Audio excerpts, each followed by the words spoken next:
السلام عليكم ورحمة الله وبركاته. أسرار الاستغفار بعد كل طاعة. بسم الله والحمد لله والصلاة والسلام على حبيبنا وأسوتنا وقدوتنا وشفعنا رسول الله صلى الله عليه وآله وسلم.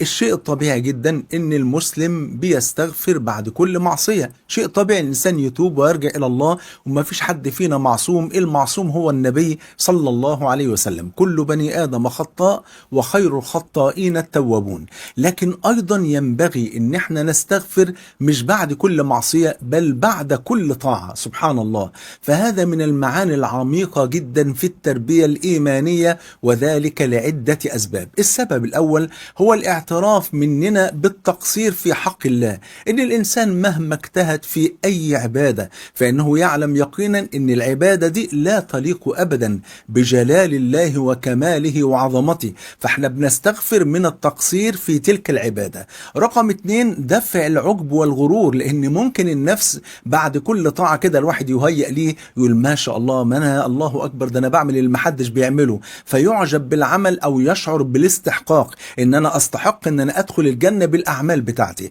أو إن أنا أستحق المغفرة والرحمة والسعادة في الدنيا والآخرة بهذا العمل. فيأتي الاستغفار ليذكر العبد بأن التوفيق ما كان إلا من الله وحده، وما توفيقي إلا بالله. الله عز وجل هو الذي رزقنا نعمة الإسلام، ثم بعد ذلك رزقنا نعمة الطاعة، وممكن نطيع ولكن على بدعة، بل رزقنا نعمة الاتباع. طب ممكن نتبع بس ما نكونش مخلصين، فرزقنا نعمة الإخلاص. طب ممكن نكون مخلصين ومتبعين لكن ما نقدرش نداوم، فرزقنا نعمة المداومة. فالفضل وحده لله سبحانه وتعالى. رقم 3 جبر الخلل في العبادة. إن العبادة لا تخلو أبدا من غفلة أو تقصير، سواء في الإخلاص أو الخشوع وحضور القلب، فيأتي الاستغفار ويكون بمنزلة ترميم هذا النقص في تلك العبادة بفضل الله. رقم 4 الاقتداء بالهدي النبوي صلوات ربي وسلامه عليه.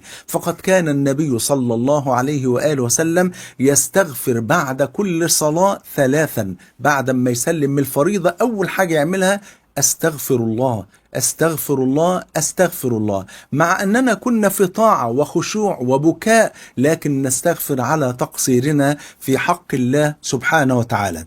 بل إنه في الحج أمرنا الله عز وجل بالاستغفار بعد الإفاضة من عرفة. يا خبر أبيض، ده احنا لسه خارجين من عرفة وقد غفرت ذنوبنا وأصبحنا كما ولدتنا أمهاتنا بلا ذنب، كما قال صلى الله عليه وسلم من حج فلم يرفث ولم يفسق رجع من حجه كيوم ولدته أمه. لسه نازلين من عرفة والصحيفة بتاعتنا أصبحت بيضاء بلا ذنوب. سبحان الله. إلا طبعا مظالم العباد لابد أن نتحلل منها. ومع ذلك يقول المولى عز وجل ثم أفيضوا من حيث أفاض الناس واستغفروا الله إن الله غفور رحيم. لأن ممكن وإحنا في يوم عرفة ممكن يكون عياذا بالله الإنسان صدر منه كده نظرة كده أو كلمة كده أو نقص في أي شيء، سبحان الله، أو خلل في أي عبادة، فيأتي الاستغفار ليجبر كسر تلك العبادة ويكون بمثابة الترميم لتلك العبادة.